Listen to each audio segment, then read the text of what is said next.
والصلاة والسلام على سيد المرسلين وعلى آله وأصحابه وأولياء أمته أجمعين.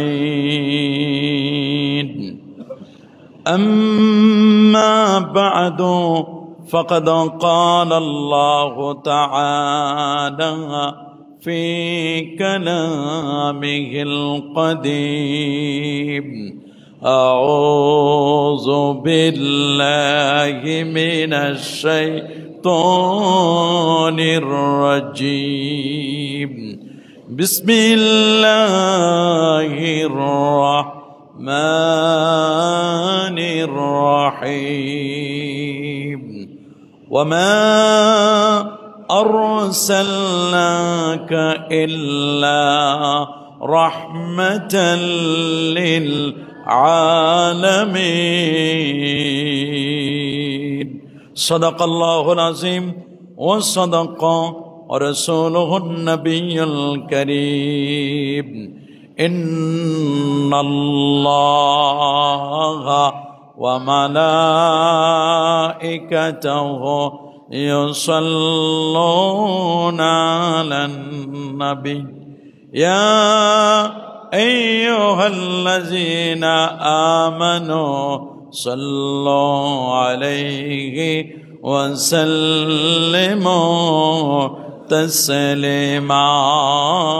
الله صل على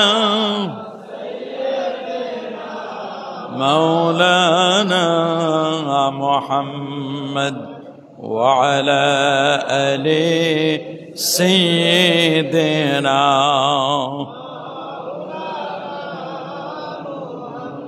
আর একটু জোরে জোরে মাহাব্বতে পড়ুন আল্লাহুম্মা سيدنا مولانا محمد وعلى آل سيدنا.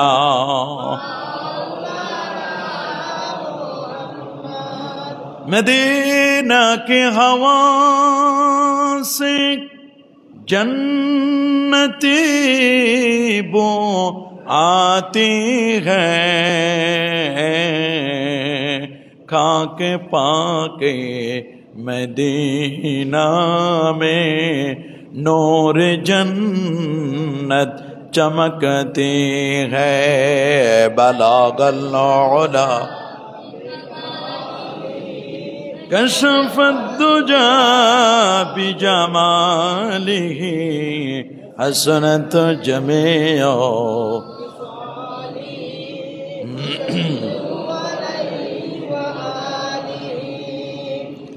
बलागल उला कशफत दुजा हसनत जमीओ। सल्लल्लाहु ला इलाहा इल्लल्लाह ला इलाहा ला इलाहा इल्लल्लाह ला इलाहा ला इलाहा لا إله إلا الله لا إله إلا الله. سبحان الله والحمد لله لا إله إلا الله. سبحان الله والحمد لله لا إله إلا الله لا إله إلا الله لا إله إلا الله لا إله إلا الله মুহাম্মাদুর রাসূলুল্লাহ সাল্লাল্লাহু আলাইহি ওয়াসাল্লাম। হযরত উলামা ইকরাম, শ্রদ্ধাভাজন মুসল্লিয়ান নিজাম, আল্লাহ পাকের দরবারে লাখ কোটি শুকর যে মহান মালিক আজকের এই পবিত্র রবিউল আউয়ালের চাঁদে শত ব্যস্ততাকে পিছনে ফেলে দুনিয়ার ঝামেলা থেকে মুক্ত করে পৃথিবীর শ্রেষ্ঠতম জায়গা আল্লাহর ঘর মসজিদে আসার ও বসার, তার দরবারে মস্তক অবনত করবার সুযোগটুকু এনায়েত করলেন। কালিমাতুশ শুকর আদায় করে আমরা একবার পড়ছি আলহামদুলিল্লাহ। লাখো কোটি, তার চেয়ে অনেক অনেক গুণ বেশি দরুদ আর সালাম পেশ করছি পেয়ারা নবী রসুল করিম সাল্লাল্লাহু আলাইহি ওয়াসাল্লামের কদম মোবারকায়, যাকে আল্লাহ সুবহানাহু ওয়া তাআলা খুলুকে আদম আলাইহিস সালামের চরিত্র, হযরত শীশ আলাইহিস সালাতু ওয়াস সালামের মারিফত এবং নূহ আলাইহিস সালাতু ওয়াস সালামের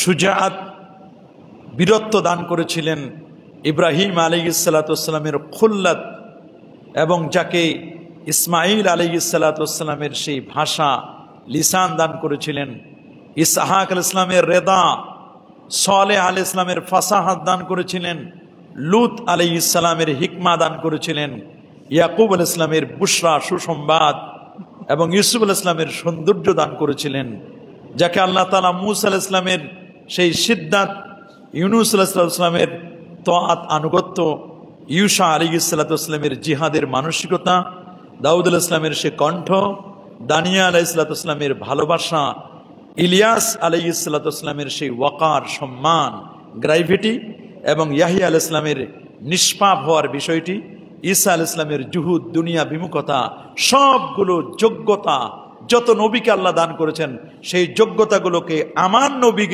সিনায় আল্লাহ ঢেলে দিয়ে আমার নবীর সিনায় দান করে আজকের এই রবিউল আউয়ালের প্রসিদ্ধ মত অনুযায়ী 12 রবিউল আউয়াল যে নবীকে আল্লাহ তাআলা এই ধরাধামে পাঠিয়েছিলেন সেই নবীর আমরা উম্মত হতে পেরেছি। আসুন আরেকটি বার শুকরিয়া তান আমরা পড়ছি আলহামদুলিল্লাহ। প্রিয় সুধী, আপনারা জানেন রবিউল আউয়াল মাসটি, এটি হচ্ছে আমার নবীর শুভাগমনের মাস। নবী এমন একটি টাইমে এসেছিলেন যখন মানুষের মধ্যে খুনাখুনি, হানাহানি, রাহাজানি, দ্বন্দ্ব, কলহ, মারামারি এগুলো তাদের নিত্য নৈমিত্তিক ব্যাপার ছিল। জোর জার, মুল্লুক তার ছিল। মানুষের মধ্যে মানুষ কোনো হৃদ্যতা, কোনো ভালোবাসা ছিল না। মানুষগুলো ছিল শুকনো কাঠের মতো, মানুষগুলো ছিল অশালীন, পোশাকের মধ্যে শালীনতা বোধ ছিল না। এমন একটি সিচুয়েশন পাস করছিল, এমন একটি টাইম তারা পাস করছিল যেটাকে বলা হয় দ্য এজ অফ ইগনোর বা জাহিলিয়াতের যুগ, অজ্ঞতার যুগ নামে খ্যাত ছিল। সেই জাহিলি মানুষগুলোকে সোনালী মানুষ রূপে তৈরি করলেন যিনি, তিনি আর কেউ নয়, তিনি হচ্ছেন মুহাম্মদুর রাসূলুল্লাহ সাল্লাল্লাহু আলাইহি ওয়াসাল্লাম, যিনি 63 বছরের বায়োগ্রাফি অ্যানালাইসিস করলে, নবীর 63 বছরের বায়োগ্রাফি স্ক্যানিং করলে আমরা দেখতে পাই 63 বছরের একটি সেকেন্ডে, একটি মিনিটে, একটি সময়ের জন্য যিনি কখনো একটি বারের মতো অসত্য কথা, যেটি মিথ্যে, এটি কখনো তিনি বলেন নাই। আল্লাহু আকবার। 63 বছরের একটি মিথ্যা কথা যিনি বলেন নাই, তিনি আর কেউ নয়, তিনি আমাদের প্যারা নবী রাসূল করিম সাল্লাল্লাহু আলাইহি ওয়াসাল্লাম। আমার জীবনে, আপনার জীবনে কত মিথ্যা আমরা বলি, ঘুরাইয়া পেঁচায়া, কত সিস্টেমে আমরা বলি, কিন্তু আমরা এমন এক নবী পেলাম যে নবী 63 বছরের একটি সেকেন্ডের জন্য কোনো মিথ্যে কথা তিনি বলেন না। আল্লাহু আকবার। এই পৃথিবীর 1,24,000 নবী এবং রাসূল, 313 জন রাসূল, কোন নবীর চারিত্রিক মাধুর্যতার গ্যারান্টি আল্লাহ দেন নাই, শুধুমাত্র দিয়েছেন আমাদের নবীর চারিত্রিক মাধুর্যতার গ্যারান্টি। আল্লাহু আকবার। কোন নবীর ব্যাপারে আল্লাহ বলেন না এই কথা যেটা বলেছেন আমার নবীর ব্যাপারে রব্বুল আলামিন তিনি বলে দিয়েছেন, ওয়া ইন্নাকা লাআলা খুলুকিন আযীম। আল্লাহু আকবার। নিশ্চয়, নিশ্চিত, হে নবী, আপনি হচ্ছেন সুমহান চরিত্রের উপর অধিষ্ঠিত এবং প্রতিষ্ঠিত। আমার নবীর চারিত্রিক মাধুর্যতার কথা রব্বুল আলামিন তিনি বলে দিয়েছেন। আল্লাহু আকবার। শুধু তাই নয়, সেই নবীর ব্যাপারে বলেছেন, লাকাদ কানা লাকুম ফি রাসূলিল্লাহি উসওয়াতুন হাসানা। আমার নবী হচ্ছেন আইডল, আমার নবী হচ্ছেন মডেল। সুবহানাল্লাহ। নবী এমন এক আইডল ছিলেন, এমন এক মডেল ছিলেন, যে নবীর আগমনে ওই কেসরা পারস্য সম্রাটের যে টিলাগুলো ছিল, পাহাড়গুলো ছিল, এই টিলাগুলো পর্যন্ত তারা ধসে পড়ে গিয়েছিল। আল্লাহু আকবার। 1000 বছর ধরে জ্বলন্ত আগুন নিভে গিয়েছিল নবীর শুভাগমনে। মক্কা শরীফের ভিতরে যে মূর্তিগুলো ছিল, 360টা মূর্তি, এই মূর্তিগুলো নুয়ে পড়েছিল আমার নবীর শুভাগমনকে কেন্দ্র করে। আল্লাহু আকবার। সে নবীর আগমন সবাই খুশি হয়েছিল। ফিরিস্তারা খুশি, কুল কায়নাত খুশি, আমার আল্লাহ খুশি। ইভেন ইবলিস শয়তান, সেও বলেছিল যে নবী আমার জন্য রহমত।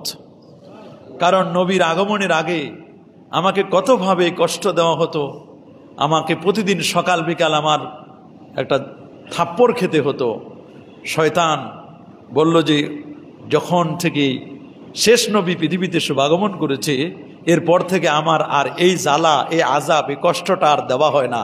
এই জন্য শয়তান বলছিল যে আমার জন্যও তিনি রহমত, নবী কাফেরদের জন্য রহমত। সুবহানাল্লাহ বলে। প্রশ্ন করতে পারেন, হুজুর কাফেরদের জন্য আবার রহমত হয় কেমনি? কাফেরদের জন্য রহমত এই কারণে, বেদিন বেঈমানদের জন্য রহমত এই কারণে, আল্লাহ তাআলা সিস্টেম ছিল, আগে যদি কোনো জাতি কোনো অন্যায় করত, কোনো পাপের কাজ করত, আল্লাহ পাক রব্বুল আলামিন তাদেরকে একেবারে দুনিয়ার জমিন থেকে নিঃশেষ করে দিতেন, একেবারে শেষ করে দিতেন। কিন্তু আমার নবীর শুভাগমনকে কেন্দ্র করে, আমার নবীর আগমনে আল্লাহ একেবারে নিঃশেষ করে দেন না। আল্লাহ তাআলা মাঝে মধ্যে তিনি ছাড় দেন। মাঝে মধ্যে কি দেন? ছাড় দেন, যে দেখি আমার এই বান্দাটা ফিরে আসে কিনা, দেখি না আমার এই বান্দাটা ফিরে আসে কিনা। একেবারে যদি আল্লাহ ইচ্ছে করতেন, এই যে বন্যা হলো, সব মানুষকে একদিনে আল্লাহ তাআলা মেরে ফেলতে পারতেন না? কি বলেন, পারতেন কিনা? আল্লাহ কিন্তু মারেন নাই। ধুকে ধুকে কতজন, 175 এরকম মানুষ গেছেন, তারা আত্মীয় স্বজন হারিয়েছেন, স্বজন হারিয়েছেন। ইচ্ছে করলে আল্লাহ একটা ঢলের পানিতে সবাইকে মেরে ফেলতে পারতেন। আল্লাহ তাআলা শিক্ষা দেন যে দেখো, আগের যুগে কেউ অন্যায় করলে আমি একসাথে পুরো কওমকে, পুরো জাতিকে আমি ধ্বংস করে দিতাম। আর তোমার দোস্ত আমার, বন্ধু আমার, আপনার উম্মতের মধ্যে যদি কেউ অন্যায় করে, তাহলে আমি এদেরকে একসাথে ধ্বংস করি না, বরং এদেরকে ইবরাত হাসিল করবার জন্য, শিক্ষা নেবার জন্য আমি তাদেরকে ধুকে ধুকে আস্তে আস্তে করি, সুযোগ দিয়ে দিয়ে দেখি আপনার উম্মতগুলো ফিরে আসে কিনা। আল্লাহু আকবার। ফিরে আসার জন্য কিন্তু সুযোগ দেয়। কিন্তু আমরা তো এমন জাতি, করোনার মতো এত বিশাল একটি ঘটনা ঘটে গেল, তারপরেও কিন্তু আমাদের হিংসা, হানাহানি, মারামারি, খুন খারাপি, দ্বন্দ্ব, কলহ, এগুলো কিন্তু অহরহ চলছে। এটা যেন থামছে না, থামার মতো মনে হয় কেউ নেই, কেমন যেন থামছে না। মানুষের মধ্যে অরাজকতা কেমন যেন দিন দিন যেন বেড়েই যাচ্ছে। গুম, হত্যা, মানুষের মানহানি করা, বেইজ্জতি করা, বেহুরমতি করা, মুরব্বীদের প্রতি শ্রদ্ধাবোধ কমে যাওয়া, এগুলো যেন নিত্য নৈমিত্তিক ব্যাপার হয়ে গেছে। কথা বলেন। যিনি যেটার যোগ্য নয় তিনি সেটার দাবি করেন, উনি এটার যোগ্য নয়, উনি ওটার দাবি করে বসেন। কথা বলেন। এরকম কিন্তু সমাজের মধ্যে এগুলো চলছে। এই সিচুয়েশনগুলো যখন জাহিলি যুগে ছিল, তখন এই খারাপ মানুষগুলো এদেরকে সোনালী মানুষ হিসেবে তৈরি করেছিলেন, তিনি হচ্ছেন আমাদের পেয়ারা নবী রাসূল করিম সাল্লাল্লাহু আলাইহি ওয়াসাল্লাম। কি দিয়ে তৈরি করলেন? আদর্শ দিয়ে, কোরআন দিয়ে। আল্লাহু আকবার বলেন। ওয়া কানা খুলুকুহু আল কোরআন, নবীর চরিত্র ছিল কোরআন। আল্লাহু আকবার। যদি আপনাদেরকে আমি কোশ্চেন করি যে বলেন তো, এই পৃথিবীর মধ্যে সবচেয়ে ভালো মানুষকে, উত্তর হবে কি মুহাম্মদ সাল্লাল্লাহু। এতে কি কোনো সন্দেহ আছে? নাকি হুজুরের আগে আর কাউকে আপনি পাবেন? আমার নবী সবচেয়ে ভালো, কোনো সন্দেহ নেই তো।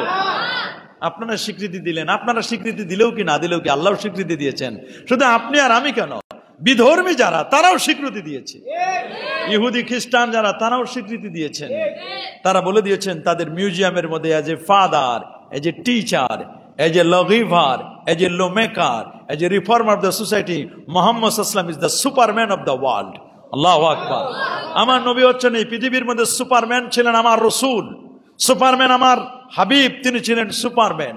সুতরাং আপনি আমি স্বীকৃতি দেওয়াই কি না দেওয়াই কি, তারপরে শুধু এগুলো আমরা বলছি কেন? যে রসুল আকরাম সাল্লাল্লাহু আলাইহি ওয়াসাল্লাম সবার সেরা। যদি কোশ্চেন করা হয় উনি কিভাবে সেরা হলেন, এর পিছনে কি কারণটি আমরা যদি কারণ খুঁজে দেখি, তাহলে আমরা দেখব নবীর চরিত্র মাধুর্যতায় ছিল আল্লাহর কোরআন। সুবহানাল্লাহ। কোরআন দিয়ে তিনি জীবন সাজাতেন, কোরআন দিয়ে তিনি পরিবেশ গঠন করেছেন, কোরআন দিয়ে তার ব্যক্তিনীতি, তার সমাজনীতি, তার রাষ্ট্রনীতি, তার সমরনীতি, তার বিজ্ঞান নীতি, তার রাজনীতি, তার তন্ত্র যত ছিল, গণতন্ত্র বলেন আর যত কিছু ছিল, সবগুলো তিনি কোরআনের ধাঁচে তিনি সাজিয়েছিলেন। ওহ জামানা মে মুআজ্জাজ থে আমলে করআ হকর। আগের যুগের মানুষগুলো রেসপেক্টেড হয়েছেন, সম্মানিত হয়েছেন, মর্যাদাবান হয়েছেন কোরআনকে ফলো করে, কোরআনের ইনস্ট্রাকশন গুলো মান্য করে। আর তুম জলিল ও খার হওয়া, আর আজকে আমরা জলিল ও খার হচ্ছি, নির্যাতিত, নিপীড়িত, নিষ্পেষিত। মুসলমান বলে মাথা জাগাতে পারছি না আমরা, অথচ আমাদের ইতিহাস বলছে ৩৩ লক্ষ বর্গমাইলের শাসক ছিলাম আমরা, অর্ধ জাহানের খলিফা ছিলাম আমরা। আমাদের ইতিহাস ঐতিহ্য দেখলে বোঝা যায় মুসলমানের এক তাকবীরের ধ্বনিতে গোটা পৃথিবী থরথর করে কাঁপতো। আল্লাহু আকবার। আমাদের ঐতিহ্য আমরা ভুলে গেছি। আজকে তাকবীর দিলে পুরো পৃথিবী নয়, মসজিদও কাঁপে না, নিজের জীবনটাও কাঁপে না। আল্লাহর ভয় আমাদের হৃদয় থেকে আস্তে আস্তে করে উঠে যাচ্ছে। আমাদের গৌরবময় ইতিহাস ঐতিহ্য দেখলে বোঝা যায়। স্পেনের মুসলমানদেরকে স্পেন শাসন করেছে কত বছর? প্রায় 700 বছর। আল্লাহু আকবার। অটোমান সাম্রাজ্য 800 বছরের এই খেলাফতের ব্যবস্থা ধ্বংস হলো কেন? মুসলমানদের নিজেদের কারণে, আমাদের কারণে। আমরা মুসলমানিত্ব আমরা হারে বসছি, আমরা আমাদের ইতিহাস ঐতিহ্য ভুলে গেছি। এক সময় মুসলমান এই নামটা শুনলে আরেকজনের হৃদয়ে কাঁপতো, ঠিক কিনা? আর এখন মুসলমান বলে মানুষ মনে করছে মুসলমান টেরোরিস্ট, এরা সন্ত্রাসী। নাউজুবিল্লাহ। সন্ত্রাসীর ট্যাগ লাগিয়ে দিয়েছে আমাদের। এটা আমাদের কারণে, আমাদের নেতাদের কারণে, আমাদের মরলদের কারণে। কথা বলেন, কাদেরকে আপনি দোষ দিবেন? শুনলাম গত কয়েকদিন আগে দুদক, দুর্নীতি দমন কমিশন, যাদের কাজ ছিল, যাদের দায়িত্ব ছিল, যারা দুর্নীতিবাজ তাদেরকে ধরবে, দুর্নীতিবাজদেরকে দমন করবে, তাদের যেন দুর্নীতি যেন বন্ধ করা যায়। কিন্তু দুদকের উপর সবচেয়ে বড় দুর্নীতি নিজেরাই করছে তারা। যারা দিয়ে ভূত ছুটাবেন তারই তো ভূতে ধরেছে। কথা বলেন। এই জন্য আপনি যাবেন কোথায়?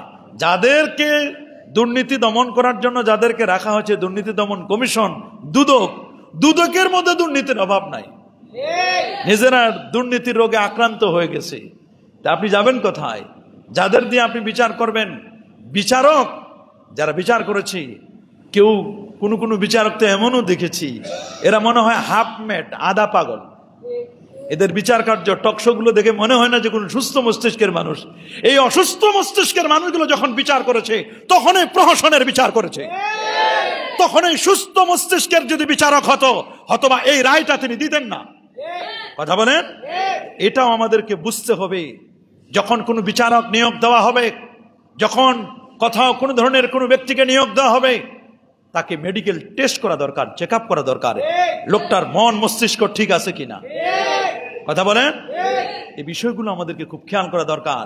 সবচেয়ে বড় অভাব বর্তমানে যেটা, সেটা হচ্ছে ন্যায় বিচারের অভাব। মানুষ ন্যায় বিচার পাচ্ছে না। আর গরিব হলে তো কোনো কথাই নাই। গরিব মানুষের গ্রামগঞ্জে বিচার নাই। গ্রামগঞ্জে গরিব মানুষ কি পায় না? বিচার পায় না। টাকা যেদিকে বিচার সেদিকে। তবে এই ধরনের বৈষম্য দূর করার জন্য ছাত্র সমাজ যে আন্দোলন করেছে, জীবন দিয়েছে, রক্ত দিয়েছে, এটাকে ফিরিয়ে আনার জন্য যদি আরো রক্তের প্রয়োজন হয় আরো দিতে হবে, তবুও বৈষম্য দূর করতে হবে। কথা বলেন, শুধু এক জায়গার বৈষম্য দূর করলে হবে না, প্রত্যেকটি সেক্টরে বৈষম্য দূর করতে হবে। আমাদের দেশে জাতীয় পুরস্কার দেওয়া হয়, হয় না? কথা বলেন না? নার্সারিরাও পুরস্কার পায়। গতকালকে আমার একজন বলতেছে, বরিশাল থেকে আসতেছি, একজন বলতেছে জাতীয় পুরস্কার প্রাপ্ত নার্সারি। তাই উনি আমাকে জিজ্ঞেস করে, হুজুর নার্সারিও কি জাতীয় পুরস্কার পায়? মানে নার্সারি কেন, আরো কত কিছু পায়, খালি নার্সারি কেন? তা আমি চিন্তা করে দেখলাম কতজনে জাতীয় পুরস্কার পায়, কিন্তু আজ পর্যন্ত আলেম ওলামারা যে খেদমত করছেন, যখনই কোনো সমাজে বিপদ দেখা গেছে আলেম ওলামারা এক ধাপ এগিয়ে, হোক সে কওমির আলেম, হোক সে আলিয়ার আলেম, হোক সে যে কোনো সমাজের আলেম কিনা, কথা বলেন, এগিয়ে আসছে। যেভাবে এই যে বন্যা দুর্গতদেরকে যেভাবে সাহায্য সহযোগিতা সেবা দিলেন, মানুষের ঘর বানিয়ে দেওয়া, মানুষদেরকে খাদ্য দিয়ে পুনর্বাসন করা, যে সেবাটা দিয়েছেন, আজ পর্যন্ত শুনেছেন বাংলাদেশের ইতিহাসে কোনোদিন শুনেছেন জাতীয় পুরস্কারে আলেমদের নাম খুব কমই পাওয়া গেছে? পাওয়া গেছে নাকি? আমাদের দেশের বাজেট ভাবনা হয়, হয় কি হয় না? আমি আরেকবারও বলছিলাম যে বাজেট ভাবনা হয় একেবারে প্রান্তিক পর্যায়ের কৃষকদের কাছে, মাইকের টেলিভিশন চ্যানেলগুলো মুখের মধ্যে দিয়ে বলেন, বলেন তো আপনার ভাবনাটা কি, কি রকম বাজেট চান আপনি? বলে না? রিক্সাওয়ালা বলেন, ভ্যানওয়ালা ভাই বলেন, আমার তাদের কাছেও জানতে চাই কেমন বাজেট চান। কিন্তু আজ পর্যন্ত কোনো আলেমকে মাইক নিয়ে বললো না যে আলেমরা আপনারা কেমন বাজেট চান, আপনারা একটু বলেন। শুনেছেন কোনো আলেমের কাছে?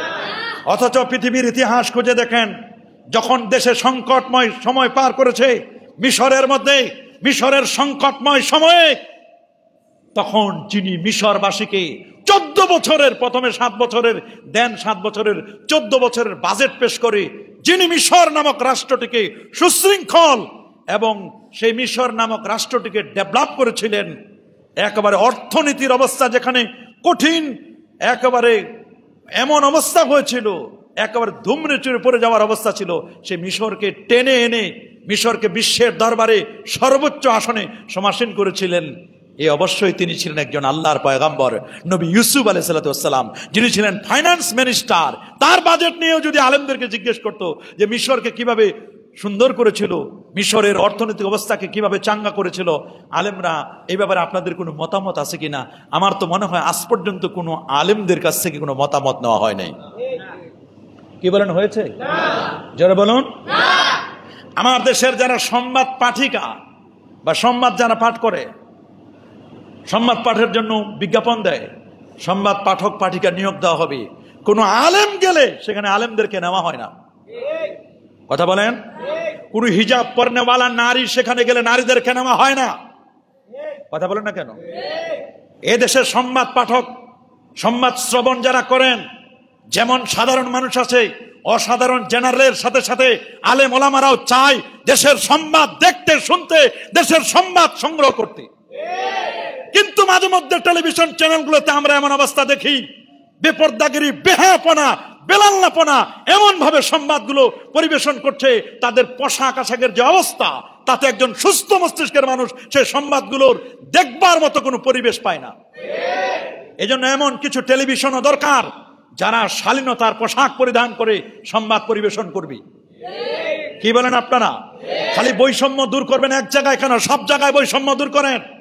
খালি এক জায়গায় কেন? প্রত্যেকটি সেক্টরে বৈষম্য দূর করেন। যখন মন্ত্রী পরিষদ গঠন করবেন, তখন শুধু নিজেরাই শুধু ভাগ বাটোয়ারা করে খাবেন না, আলেমদের দিকেও একটু নজর করবেন। কথা বলেন। আলেমদের দিকেও কি করবেন? একটু নজর করবেন। একটা ডিভিশনকে কেন্দ্র করে নয়, প্রত্যেকটা ডিভিশন থেকে নিবেন, সাধারণ মানুষদের থেকে নিবেন। তাহলে সাধারণ মানুষদের থেকে কিছু মানুষ যদি উঠে আসে, তাহলে সব সেক্টর থেকে যদি আসে, তাহলে সব সেক্টরের মানুষের কথা বলার মতো লোক থাকবে। কথা বলেন। একদিকে আপনি পাল্লাটা ভারী করে দিলেন, আরেকদিকে পাল্লাটা উঠে গেল, তাহলে তো ন্যায় বিচার হলো না। কি বাবা, ন্যায় বিচার হলো? এরকম প্রত্যেকটি কাজের ক্ষেত্রে আমি তো শুধু কয়েকটা বললাম। দেখেন না, আমার দেশের 21-এর বই মেলা হয়, হয় কি হয় না? হয় না? 21-এর বই মেলা যখন হয়, তখন সাধারণ লাইব্রেরিগুলোতে সেখানে অভাব নাই। আলেম ওলামাদের ইসলামী বই মেলার সেখানে ইসলামী স্টলগুলো দিতে তাদের কলিজায় আগুন লেগে যায়। কথা বলেন। অথচ মনে রাখবেন, যেখানে এবারের বই মেলায় যখন হবে, আমাদের দাবি থাকবে ইসলামী স্টল যেন বেশি থাকে, না হলে কমপক্ষে একটি অংশ যেন থাকে। প্রত্যেকটি সেক্টরে আমাদের বৈষম্য দূর করতে হবে। কথা বলেন। দুঃখ লাগে, আমরা রিসেন্টলি দেখলাম আমাদের অনেক স্কুল, কলেজ, ইউনিভার্সিটি, বিভিন্ন মাদ্রাসায় দেখছি আমাদের শিক্ষার্থী যারা, আমাদের শিক্ষার্থীরা, আমাদের সন্তানরা মাঝে মধ্যে কোনো একটি কারণে অথবা ইন্ধন জগিয়ে একজন টিচারকে অপমান করে তাকে বরখাস্ত করা হচ্ছে। দেখেছেন না আপনারা? হ্যাঁ, কেউ যদি দুর্নীতি করে, কেউ যদি অন্যায় করে, কেউ যদি পাপের কাজ করে, কেউ যদি নিজের ক্ষমতার বহির্ভূত অপব্যবহার করে ক্ষমতা, অবশ্যই তার বিচার আমরা চাই। কথা বলে। কিন্তু অ্যাজ এ টিচার, একজন শিক্ষক হিসাবে তার যে সম্মান, তার যে ইজ্জত, তাকে যেন বেইজ্জতি করা না হয়, এই বিষয়টি আমাদের খেয়াল করার দরকার আছে না নাই? কি বলেন, আমাদের দরকার আছে কি না? অবশ্যই।